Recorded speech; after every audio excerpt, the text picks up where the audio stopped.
আবারও প্রমাণিত হয়ে গেল খেজুরিতে ৬০টি সংখ্যালঘু পরিবার তৃণমূল ছেড়ে বিজেপিতে যোগদান। ফুটেজটা দেখুন কি বলছেন বিস্তারিতভাবে।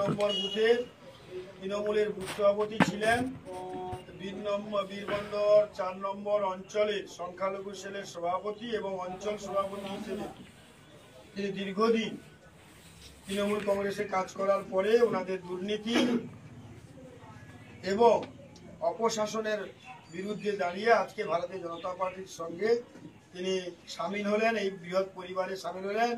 আমরা সবাই ওনাকে স্বাগত জানিয়ে আমাদের ভারতীয় জনতা পার্টি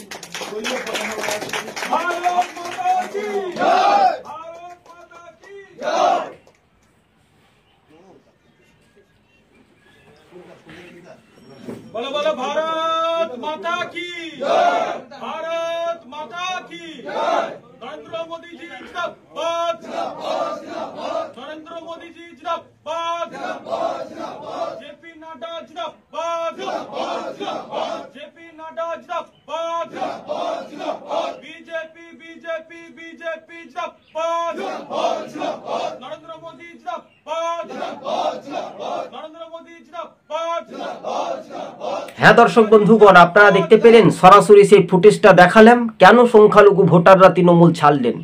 তৃণমূলের অনেক অত্যাচার অন্যায় মানুষ কোনো মতেই মেনে নিতে পারছে না, তাই শয়ে শয়ে ভোটার সংখ্যালঘু ভোটার বিজেপিতে যোগদান করলেন। তারা বুথ সভাপতি হিসেবে তৃণমূলের হয়ে কাজ করেছিলেন, যারা ছায়া মোহভঙ্গ হয়ে শাসক দল ছেড়ে বিজেপিতে, আর এই নিয়ে যোগদানকারীদেরকে স্বাগত জানিয়েছেন খেজুরি ব্লক বিজেপি নেতৃত্ব এবং জেলা নেতৃত্ব। তবে টিভি সকাল ইউটিউব চ্যানেলটি ভালো লাগলে দর্শক বন্ধুগণ সাবস্ক্রাইব করে পাশে থাকবেন।